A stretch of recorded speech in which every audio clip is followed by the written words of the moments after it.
Hello दोस्तों, आपका स्वागत है हमारे YouTube channel lord Buddha study centre Dharaha के यूट्यूब चैनल में। तो दोस्तों, आज मैं सुरेंद्र कुमार आपके समक्ष फिर से तकनीकी विज्ञान को लेकर आया हूं। तो दोस्तों, आज के वीडियो में डिस्कशन करेंगे 50 इंपॉर्टेंट क्वेश्चन।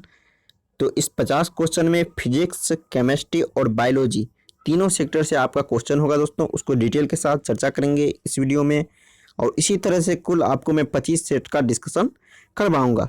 तो दोस्तों, आज जो होगा उसका देखिए डिस्क्रिप्शन में आपका पीडीएफ मिल जाएगा, बैक क्लास प्लेलिस्ट के माध्यम से पा सकते हैं।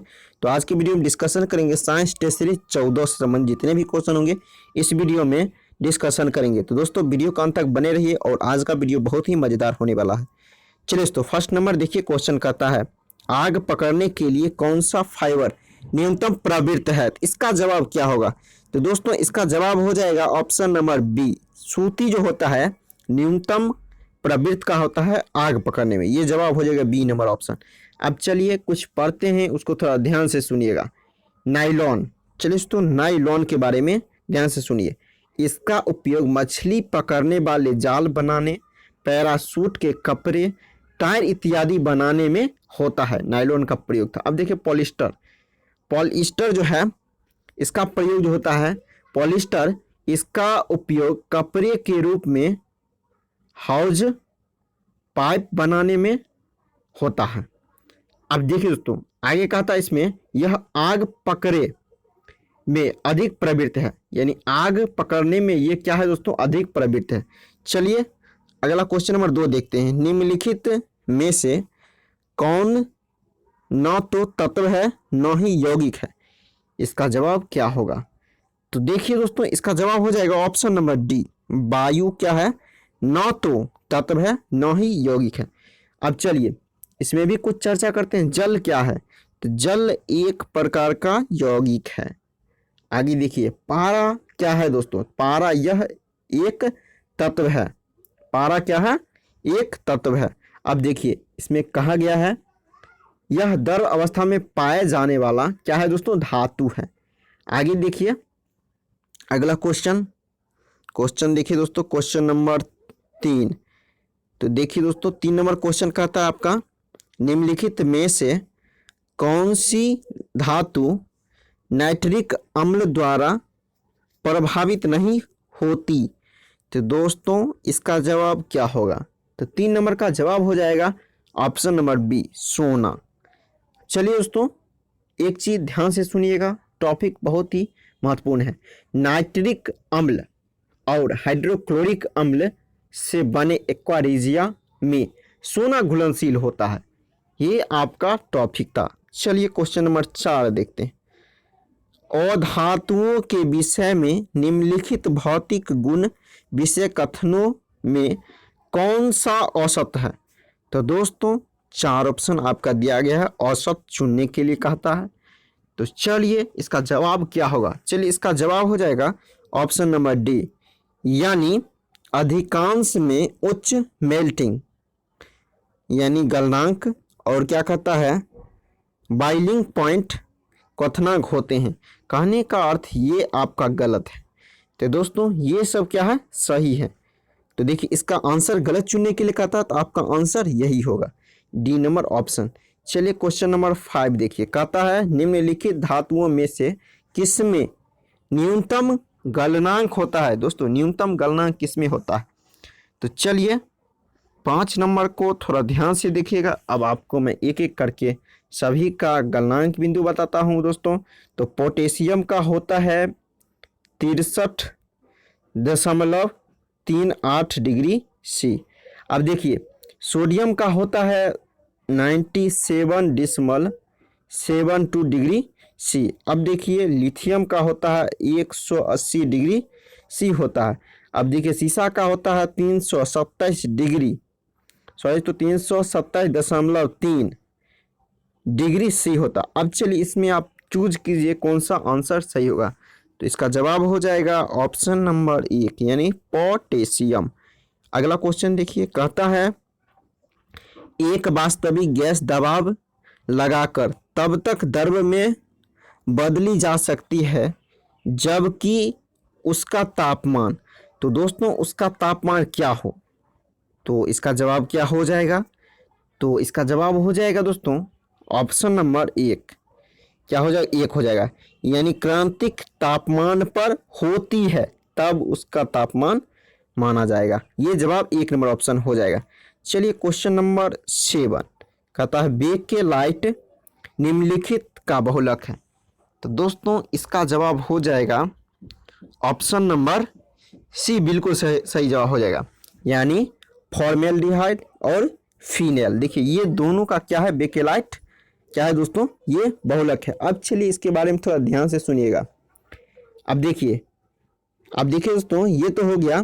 कहता है बेकेलाइट यह फिनॉल तथा फॉर्मल्डिहाइड को सोडियम हाइड्रोक्साइड की उपस्थिति में गर्म करके प्राप्त किया जाता है। तो आगे देखिए कहता है इसका उपयोग रेडियो, टेलीविजन आदि के कैबिनेट बनाने में किया जाता है दोस्तों। आगे देखिए कहता है समान अनुसूत्र तथा अलग अलग संरचना सूत्र वाले यौगिक कहलाते हैं।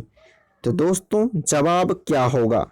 देखिए इसका जवाब हो जाएगा ऑप्शन नंबर सी, यानी आइसोमर कहलाता है।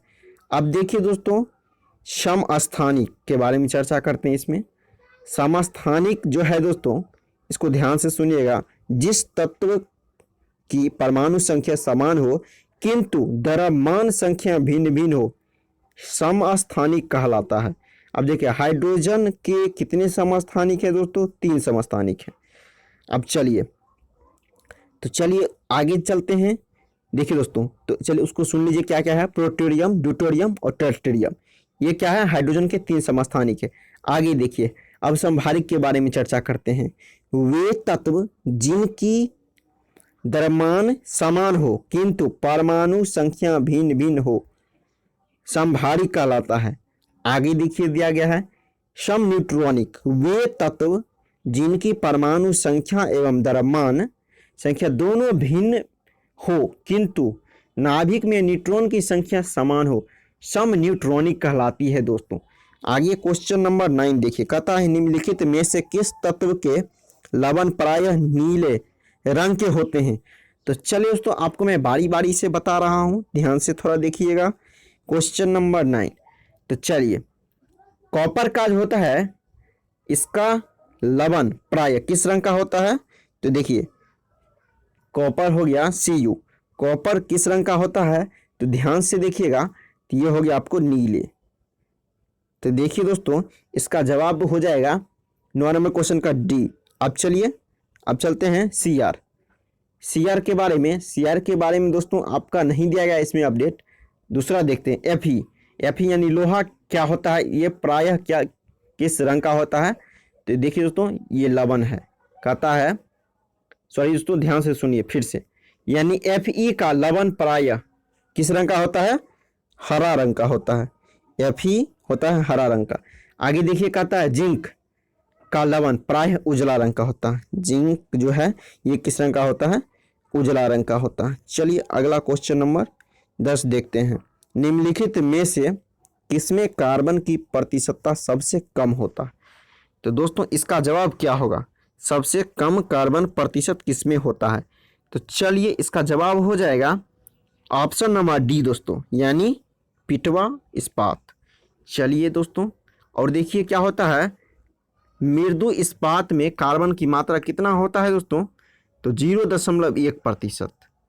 अब देखिए कठोर इस्पात में कार्बन की मात्रा कितना होता है? कठोर तो 1.5% होता है। आगे देखिए कहता है प्लास्टर ऑफ पेरिस से के सेट होने की प्रक्रिया को में क्या होता है? दोस्तों कहने का अर्थ है प्लास्टर ऑफ पेरिस के सेट होने की प्रक्रिया में क्या होता है? तो इसका जवाब क्या होगा? चलिए 11 नंबर क्वेश्चन का जवाब हो जाएगा ऑप्शन नंबर 1, यानी अन्य हाइड्रेट्स के बनने का हाइड्रेशन। देखिए ये जवाब हो जाएगा 1 नंबर ऑप्शन। चलिए क्वेश्चन कहता है NaOH सूत्र वाले एक यौगिक कंपाउंड का सामान्य नाम क्या है? तो दोस्तों जवाब देखिए आपका दिया गया है, क्या आप जवाब लगाते हैं? तो जवाब देखिए हो जाएगा क्या होगा दोस्तों? इसका देखिए जवाब हो जाएगा ऑप्शन नंबर 1 यानी कास्टिक सोडा, NaOH को क्या कहते हैं? Caustic soda. अब देखिए एक दो चीज और चर्चा करते हैं दोस्तों। सोडियम बाइकार्बोनेट का सूत्र क्या होता है? NaHCO3। सोडियम बाइकार्बोनेट का सूत्र क्या होता है? NaHCO3। अब इसको क्या कहते हैं? बेकिंग सोडा कहते हैं। आगे देखिए सोडियम कार्बोनेट Na2CO3, उसको क्या कहते हैं? सोडा एस कहते हैं। Na2CO3 को क्या कहते हैं? सोडा एस कहते हैं। चलिए क्वेश्चन नंबर देखते हैं, 13 नंबर देखिए दोस्तों। आगे आपका ऑप्शन दिया गया है, रेडियोधर्मी तत्व कितने प्रकार के किरणें छोड़ते हैं? तो दोस्तों इस क्वेश्चन का ऑप्शन चलिए आगे दिया गया है। चलिए कहता है, देखिए इसमें दिया गया ऑप्शन 5 4 3 2, क्या जवाब होगा? तो चलिए क्वेश्चन नंबर 13 का जवाब हो जाएगा ऑप्शन नंबर सी। क्या होता है दोस्तों? 3 होता है। चलिए क्या क्या क्या होता है? अल्फा होता है, बीटा होता है और क्या होता है? गामा होता है। अल्फा बीटा गामा तीनों होता है। अब देखिए कहता है न्यूट्रल घोल का पीएच मान 7 होता है। जब घोल अम्लीय हो जाता है तो उसका पीएच मान, देखिए दोस्तों अम्लीय जब होगा तो क्या होता है? पीएच मान 7 से कम हो जाता है, और क्षारीय होता है 7 से अधिक हो जाता है। अब देखिए दोस्तों आपसे पूछता है अम्लीय है, तो इसका जवाब क्या हो जाएगा? ऑप्शन नंबर 1 यानी क्या होगा दोस्तों?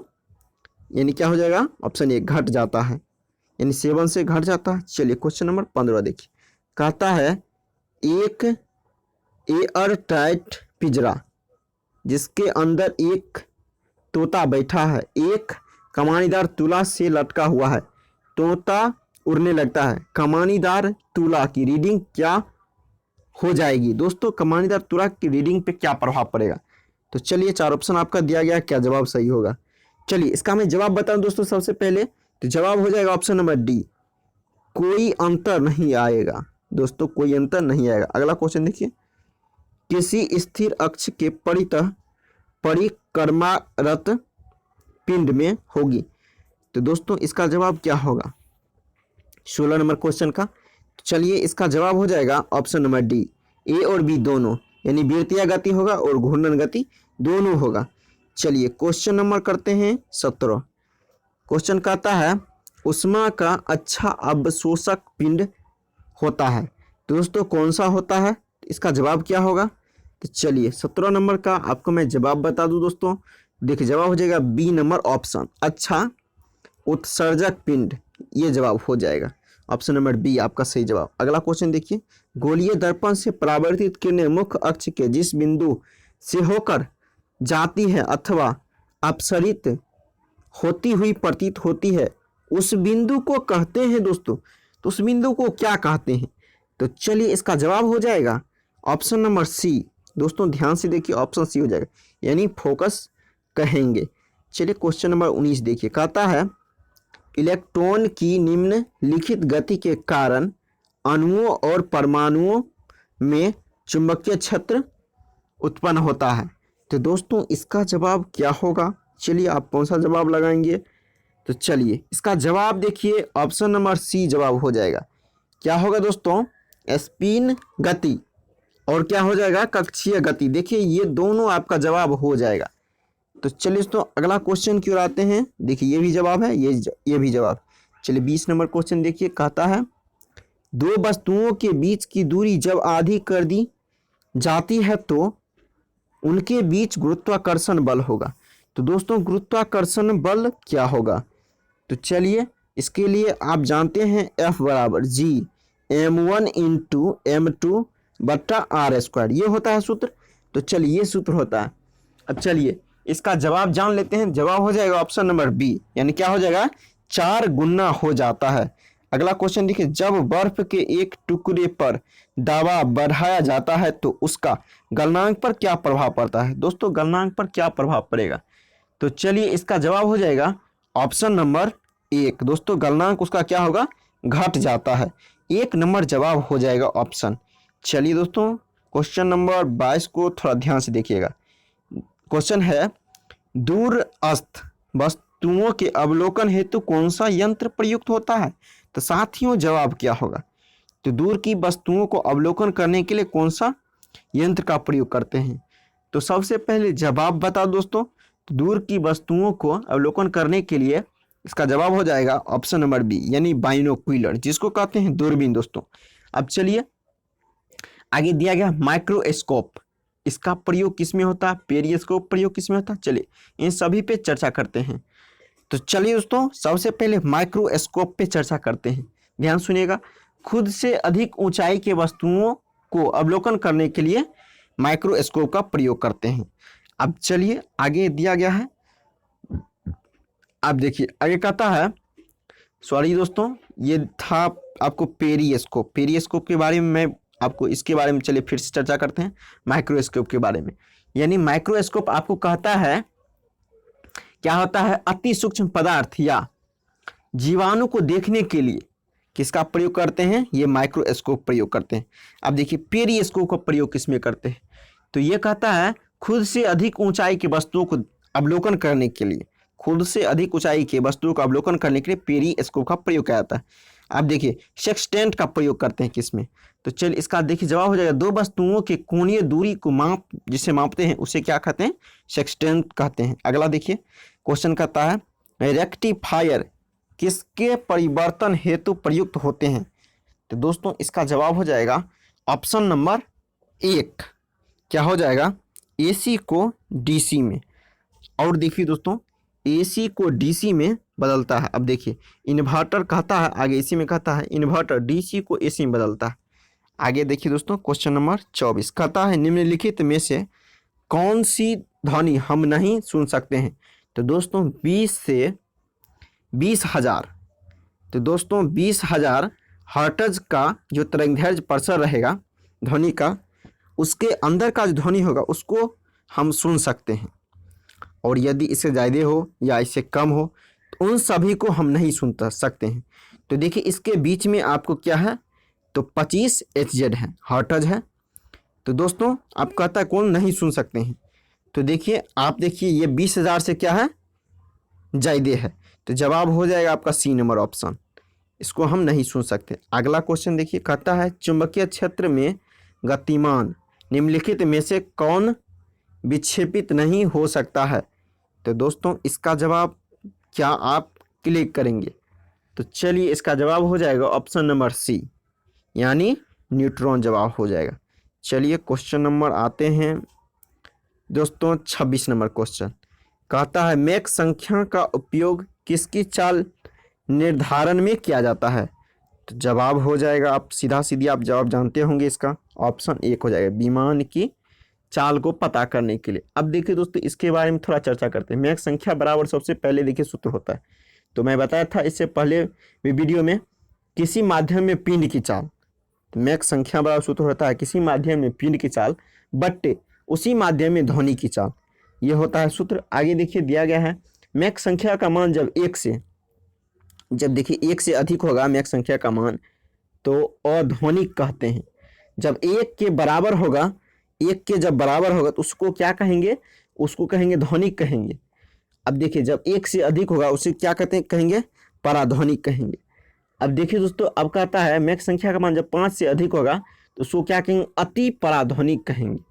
तो चलिए दोस्तों अब आगे क्वेश्चन की ओर आते हैं। क्वेश्चन नंबर देखिए 27 कहता है रेशम के कीट का भोज्य पदार्थ क्या है? तो इसका जवाब हो जाएगा ऑप्शन नंबर सी, यानी शहतूत की पत्ती। अगला क्वेश्चन है पानी के अंदर वायु के द्विउत्तल बुलबुले का व्यवहार होगा, तो इसका जवाब क्या होगा? चलिए साथियों इसका जवाब हो जाएगा ऑप्शन नंबर एक, यानी अभिसारी लेंस के जैसा इसका व्यवहार होगा। अगला क्वेश्चन देखिए कहता है वस्तु को बड़े आकार का काल्पनिक प्रतिबिंब बनाया जा सकता है। तो दोस्तों ऑप्शन के अनुसार क्या जवाब लगाएंगे आप? चलिए तो इसका जवाब हो जाएगा ऑप्शन नंबर बी जवाब हो जाएगा, यानी अवतल दर्पण द्वारा। चलिए अगला क्वेश्चन देखिए क्वेश्चन नंबर 30 कहता है कांच का एक सम अवतल लेंस जिसकी एक सतह पर चांदी की पॉलिश की गई है का व्यवहार होगा, तो इसका जवाब क्या आप लगाएंगे साथियों? तो चलिए इसका जवाब बता दूं दोस्तों, इसका जवाब हो जाएगा ऑप्शन नंबर 1, यानी अवतल दर्पण की सतह की तरह क्या करेगा, व्यवहार करेगा। अब चलिए इसके बारे में एक चीज मैं आपको बता दूं। तो देखिए दोस्तों, अब इसमें कहता है, आपको ध्यान से सुनिएगा, देखिए कहता है दर्पण बनाने के लिए कांच का एक सतह सिल्वर नाइट्रेट यानी AgNO3 द्वारा कलई किया जाता है। यानी सिल्वर नाइट्रेट से दर्पण के कांच को क्या किया जाता है दोस्तों, तो पॉलिश किया जाता है, यानी पेंट किया जाता है AgNO3 के द्वारा, यानी सिल्वर नाइट्रेट से उसको क्या क्या किया जाता है दोस्तों, उसको आपको पेंट किया जाता है। अगला देखिए आपका न्यूमेरिकल है, इसका आंसर 1 नंबर हो जाएगा। 2 नंबर देखिए दोस्तों, सॉरी तो 32 नंबर भी आपका क्या है दोस्तों, ये भी आपका न्यूमेरिकल है। तो देखिए इसका जवाब हो जाएगा बी नंबर ऑप्शन। अगला देखिए कहता है किसी उष्मा में, सॉरी तो किसी चालक में उत्पन्न उष्मा होती है, तो इसका जवाब क्या होगा। तो देखिए इसका जवाब हो जाएगा क्वेश्चन नंबर 33 का दोस्तों क्या जवाब होगा। देखिए 33 का जवाब हो जाएगा ऑप्शन नंबर 1, यानी प्रतिरोध के समानुपाती होगा। अगला देखिए कहता है किसी चालक में उत्पन्न उष्मा निर्भर करती है, तो दोस्तों इसका जवाब क्या लगाएंगे आप। तो देखिए इसका जवाब हो जाएगा ऑप्शन नंबर देखिए 1, यानी सीधे समय के। चलिए अगला क्वेश्चन देखिए, क्वेश्चन नंबर 35 कहता है किलो वाट घंटा मात्रक है। तो देखिए दोस्तों किलोवाट घंटा किसका मात्रक है, तो इसका जवाब हो जाएगा ऑप्शन नंबर देखिए दोस्तों 1 का जवाब हो जाएगा, यानी ऊर्जा का। आगे देखिए दोस्तों चर्चा करते हैं शक्ति का ऐसा मात्रक क्या होता है, तो शक्ति का वाट होता है। अब देखिए विद्युत धारा का क्या होता है, तो विद्युत धारा का आपको एम्पियर होता है। अब देखिए विद्युत आवेश का क्या होता है, विद्युत आवेश का होता है आपको कूलाम होता है। चलिए 36 नंबर क्वेश्चन करते हैं दोस्तों, किसी परिपथ में उत्पन्न विद्युत शक्ति होती है, तो विद्युत शक्ति क्या होती है, इसका जवाब क्या होगा। देखिए इसका सबसे पहले जवाब बता दूं दोस्तों, तो जवाब हो जाएगा ऑप्शन नंबर 1, यानी V गुने I। अब चलिए ध्यान से सुनिएगा, AC के लिए पावर क्या होता है, V into I cos theta होता है। अब देखिए अब DC के लिए क्या होता है, DC पावर के लिए क्या होता है, तो ये हो जाता है आपको VI ओनली होता है। आगे देखिए कहता है क्वेश्चन नंबर 37 कहता है विद्युत प्रेस का फिलामेंट बना होता है, तो दोस्तों सॉरी दोस्तों एलिमेंट का बना होता है, यानी कहने का अर्थ ये था, सॉरी दोस्तों फिलामेंट बोल दिया मैंने, तो यानी विद्युत प्रेस का एलिमेंट बना होता है। इसका एलिमेंट किससे बना होता है, तो इसका जवाब क्या हो जाएगा, तो देखिए इसका जवाब हो जाएगा ऑप्शन नंबर 1, किसका बना होता है, तो नाइक्रोम का। अब देखिए आगे देखिए इसमें दिया गया विद्युत बल्ब का फिलामेंट बना होता है दोस्तों टंगस्टन का। विद्युत बल्ब का यानी विद्युत बल्ब का फिलामेंट जो बना होता है वो टंगस्टन का, विद्युत प्रेस का एलिमेंट बना होता है नाइक्रोम का। अगला देखिए निम्नलिखित में से कौन सा सदिश राशि है, तो दोस्तों सदिश राशि कौन है, जवाब क्या बताएंगे आप। तो चलिए दोस्तों इसका मैं जवाब बता रहा हूँ, तो देखिए ये जवाब हो जाएगा आपका ऑप्शन बी, सदिश राशि विस्थापन है। ये सब क्या है दोस्तों, ये सब आपको अदिश राशि है। आगे देखिए दोस्तों क्वेश्चन नंबर 39 कहता है एक समान वृत्तीय गति में क्या हो सकता है। तो चलिए इसका जवाब मैं बता दोस्तों, तो ऑप्शन नंबर डी हो जाएगा, चाल अचर और वेग क्या होगा, चर रहते हैं। अगला देखिए कहता है घड़ी के पेंडुलम की गति होती है, तो दोस्तों उसकी गति कैसी होती है, तो ऑप्शन के अनुसार क्या जवाब होगा। तो चलिए इसका जवाब हो जाएगा ऑप्शन नंबर डी, यानी दोलनी गति होती है उसमें। चलिए अगला क्वेश्चन आते हैं दोस्तों, क्वेश्चन नंबर देखिए क्वेश्चन नंबर 41 हो जाए। 41 नंबर क्वेश्चन वैसे आपका न्यूमेरिकल है दोस्तों, इसका मैं आंसर टिक आउट कर देता हूँ, इसका जवाब हो जाएगा ऑप्शन नंबर सी। अगला भी देखिए दोस्तों ये भी आपका न्यूमेरिकल है, 42 नंबर का मैं आपको आंसर टिक आउट कर देता हूँ।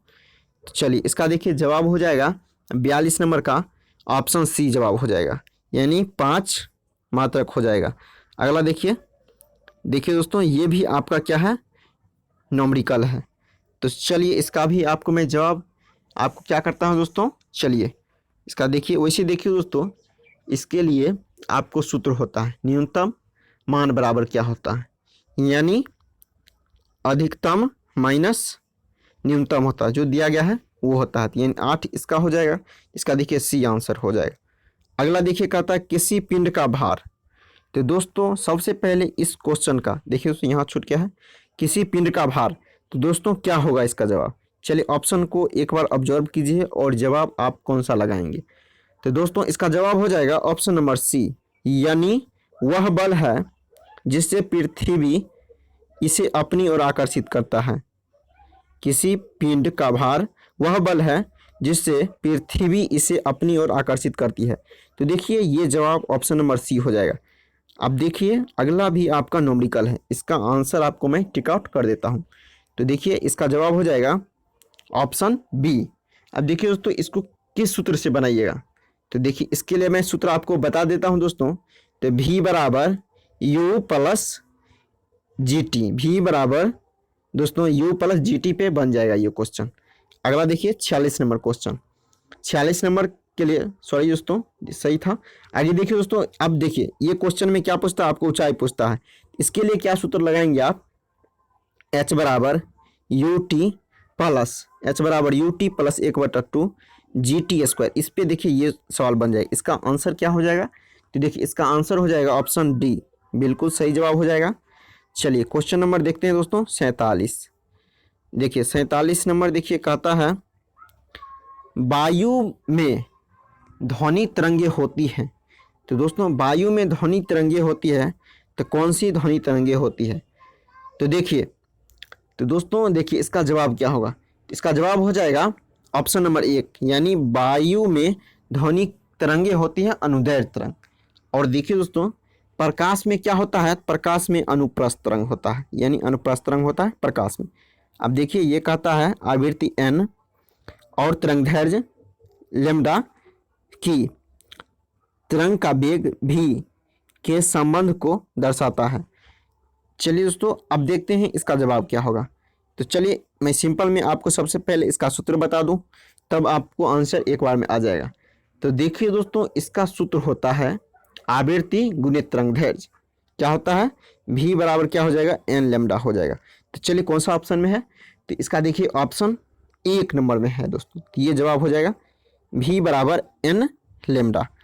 अगला देखिए दोस्तों क्वेश्चन नंबर 49, थोड़ा ध्यान से देखिए। कहता है किसी माध्यम के कण की आवृत्ति 10 किलो हर्ट्ज हो तो आवर्तकाल होगा। तो दोस्तों आवर्तकाल क्या होगा, तो देखिए इसके लिए दोस्तों आप जानते होंगे सूत्र, यानी क्या होता है आवर्तकाल बराबर 1/, देखिए दोस्तों 1/, क्या होता है n होता है, सॉरी दोस्तों n बराबर होता है 1/t होता है। तो इस प्रकार से बनाइएगा तो आपको बन जाएगा। तो इसका जवाब क्या हो जाएगा, तो देखिए दोस्तों इसका जवाब हो जाएगा, आपको निकालने के लिए टी कहता है, इस प्रकार से आप निकाल सकते हैं। तो चलिए इसका जवाब क्या हो जाएगा, देखिए इसका जवाब हो जाएगा 49 नंबर का ऑप्शन बी हो जाएगा दोस्तों, ये जवाब हो जाएगा। अगला क्वेश्चन देखिए ताप मापा जाता है। तो दोस्तों इसका जवाब क्या होगा, तो देखिए ताप मापा जाता है आपको थर्मामीटर से। तो थर्मामीटर कौन में जवाब है दोस्तों, तो बी नंबर में, ताप मापी थर्मामीटर से। अब देखिए बैरोमीटर से क्या मापते हैं, वायुमंडलीय ताप मापते हैं। अब देखिए कैलोरीमीटर से किसको मापते हैं, कैलोरी को मापते हैं। तो दोस्तों आज के लिए इतना ही, फिर मिलते हैं नेक्स्ट वीडियो में।